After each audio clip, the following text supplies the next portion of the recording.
What is your breaking point?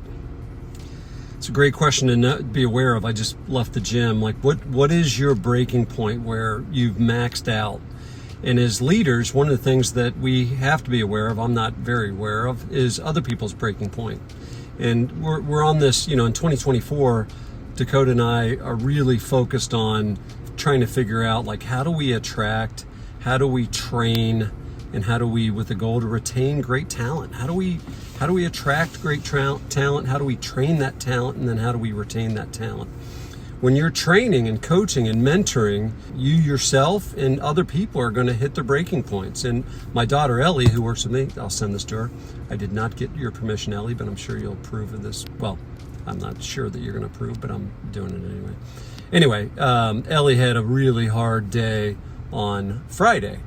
And I talked to her and she had a little emotional breakdown where she was just really upset. And she was working on a payroll report. She's done payroll reports maybe 3 times, and she just couldn't figure it out. She was sending it to our fractional CFO, who's my father-in-law, and he was like, "It's wrong, do it again." And she was besides herself. And anyway, she was just really upset. And I said, she's my daughter, but I would hope that I would handle any of my staff this way, is to say, hey, take a deep breath, walk away from it for a while.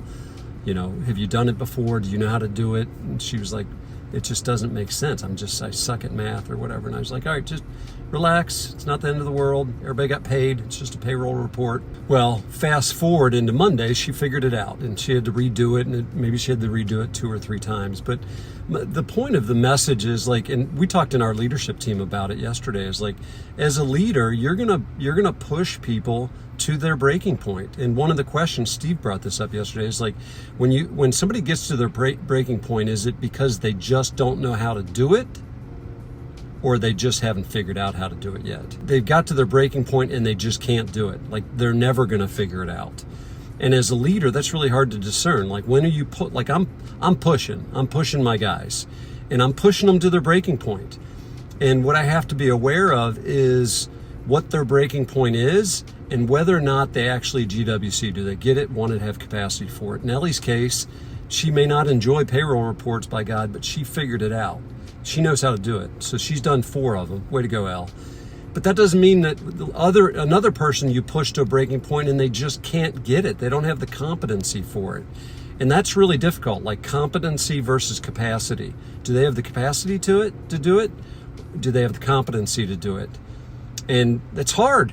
I mean, you don't know until you push people to their breaking point. And, I don't want to, and I caught myself just now saying that. I don't want to hurt people. That's not actually true. I do, as you think about the gym, when I'm coaching somebody, not that I coach people in physical fitness, but, I'd be saying, push through. Kevin Raines, push through that sticking point.